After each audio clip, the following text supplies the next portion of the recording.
हमने बुजुर्गों की पेंशन ये कहा, किसी बुजुर्ग को अब किसी दफ्तर में दरखास्त लेकर के कोई दस्तावेज नहीं बनवाना पड़ेगा, सरकारी अधिकारी घर में आएगा, साइन करा के ले जाएगा, ऑटोमेटिकली अगले महीने आपको पेंशन मिल जाएगी। मैं तो विकास की अगर बात करता हूं तो विकास के नाते आज जैसा कुछ उद्घाटन और शिलान्यास किए हैं, इसके अंदर 112 करोड़ के शिलान्यास और उद्घाटन आज किए हैं,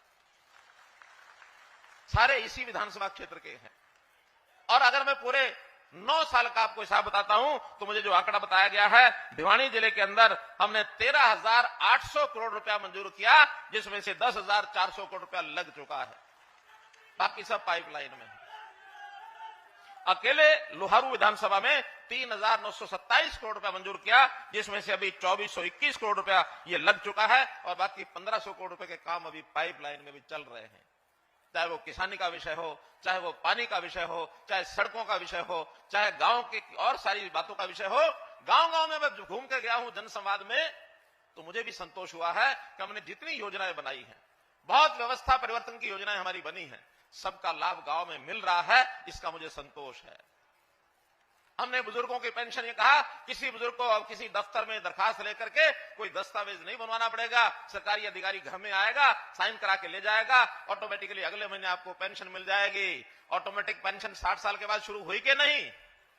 शुरू हुई कि नहीं हुई है। किसानों का हर प्रकार का हिसाब किताब, क्योंकि आईटी का जमाना आ गया है, अब किसान को दर दर भटकने की जरूरत नहीं है। किसान ने क्या बोया है, केवल मेरी फसल मेरा ब्यौरा पोर्टल पर जाके चढ़ा दे, चढ़ाने के बाद उसकी बिक्री की व्यवस्था सरकार करेगी और सरकार अगर जब खरीद लेती है तो उसका पैसा सीधा उसके खाते में जाएगा। कोई समय था हम आड़त की दुकान पर बेच के आते थे, सरकार को भी बेचते थे, तो पैसा सीधा किसान को नहीं मिलता था, वो पैसा आड़त के पास जाता था, फिर किसान उसके पीछे पीछे घूमता है। आज स्थिति उल्टी हो गई है। आज हमारे दुकानदार भाई वो आकर के किसान को पूछते हैं, भाई मुझे कुछ 10-20 लाख रुपया चाहिए, आपके खाते में है तो मुझे दे दे। आज उल्टा काम हुआ कि नहीं? आज किसानों के खातों में पैसे आते कि नहीं है? अच्छा, जो किसान यहां बैठे हैं, बिक्री का पैसा उनके खाते में आया है, ऐसे कौन कौन है? हाथ खड़े करके बताओ। सब लोगों का पता है। अब ये उल्टा विषय इसलिए करना पड़ा कि किसान की आमदन बढ़नी चाहिए। किसान पहली बार लखपति करोड़पति हो गए हैं, अनाज बेचते हैं, सीधा पैसा आता है। अब हमने नए सिस्टम में क्या, खाद यानी हमारा जो यूरिया है, यूरिया का छिड़काव इस इलाके में कितना उपयोग होता होगा कितना नहीं, लेकिन जो नहरी इलाका है उसमें तो खूब उपयोग होता है। पहले पीठ के ऊपर लेकर के हम मशीन से चलाते रहते थे, फौरा डालते रहते थे। आज हमारे जेपी दलाल जी ने यत्न करके ये कहा कि ड्रोन उड़ाओ और ड्रोन से और हम जो नैनो यूरिया वहां छिड़केंगे। ये छिड़कने का काम बहुत ज्यादा तो नहीं, लेकिन एक 15% किसान करने लग गए हैं इसको। 15% किसान अब किसी को पीठ के ऊपर अपना डब्बा रख करके और पंप नहीं मारने पड़ते। अब तो एक ड्रोन के अंदर दवाई डाल देते हैं और हाथ में कंट्रोल रख करके और ड्रोन चलाया जाता है। और प्रधानमंत्री जी ने कहा कि ये काम तो खेतों में जो हमारी बहनें काम करने लगी जाती है ना, आसानी से उनको थोड़ा सिखा दोगे तो आज तो बच्चे भी उसका कंट्रोल हाथ में रख करके बटन और ड्रोन को चला लेती हैं, हमारी बहनें भी चलाएंगी। तो उसका नाम भी क्या, ड्रोन दीदी। उस ड्रोन का नाम ही रखा ड्रोन दीदी, नमो ड्रोन दीदी तुम्हारी बहन, हाँ, जिसको छोटा हेलीकॉप्टर कहे हैं। अब ये आज के जमाने की चीजें हैं। तो मित्रों, कई ऐसे विषय हैं जिसकी आज मैं चिंता इसलिए नहीं कर रहा, ना आपको ज्यादा समय ले रहा। मैं तो इतना ही बताना चाहूंगा कि पिछले 5-7 दिन में थोड़ा हरियाणा का एक वातावरण अलग प्रकार का है, जिस चीज के पीछे लगते लगी जाते हैं। अब पिछले 7 दिन से गीता जयंती के कार्यक्रम कुरुक्षेत्र में हुए, संत समाज सारा इकट्ठा हुआ, लोग भी 30 लाख से ज्यादा लोग वहां आए। लगातार मैं वहां रहा और संयोग से कल मेरा जाना हरिद्वार हो गया, तो मैं संतों के सानिध्य में कुछ 5-7 दिन लगे। आज मैं जब यहां आया हूं तो मुझे ऐसा ही लग रहा है जैसे सारे संत हैं। ये किसान भी संत से कम नहीं है। देश के लोगों का अन्न पैदा करके उनकी सेवा करना, उनका पेट भरना, ये हमारा किसान करता है। ये त्याग की मूर्ति है, ये संत ही कर सकता है।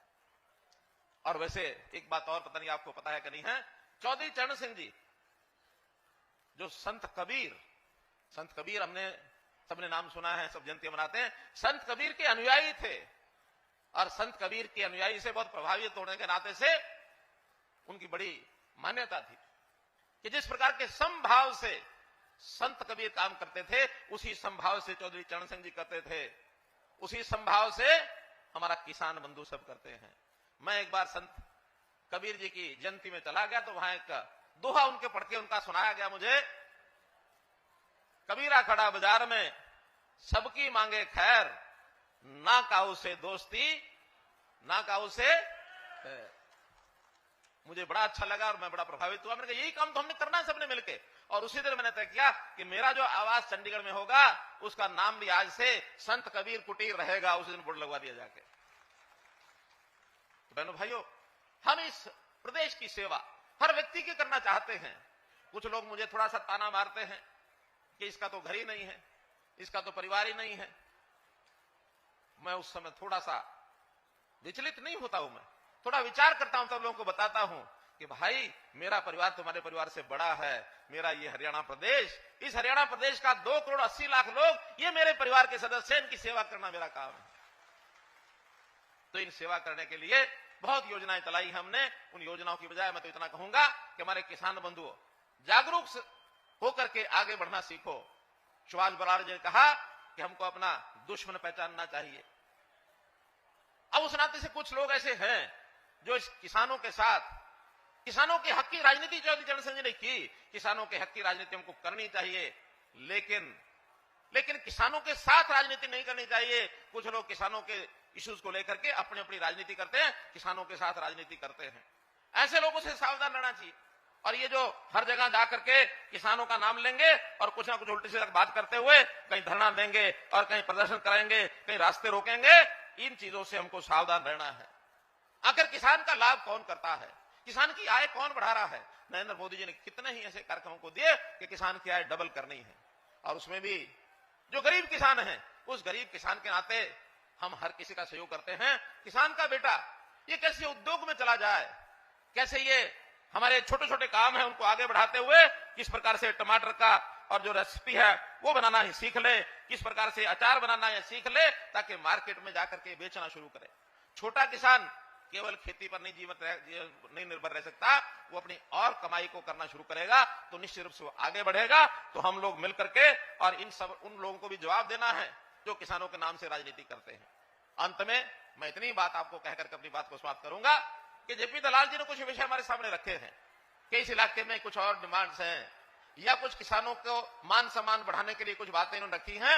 मैं विश्वास दिलाता हूं हम अधिकारियों से सबकी फिजिबिलिटी लेंगे और फिजिबिलिटी लेकर के जो जो चीजें संभव है सब चीजें करेंगे, कोई कमी नहीं छोड़ेंगे।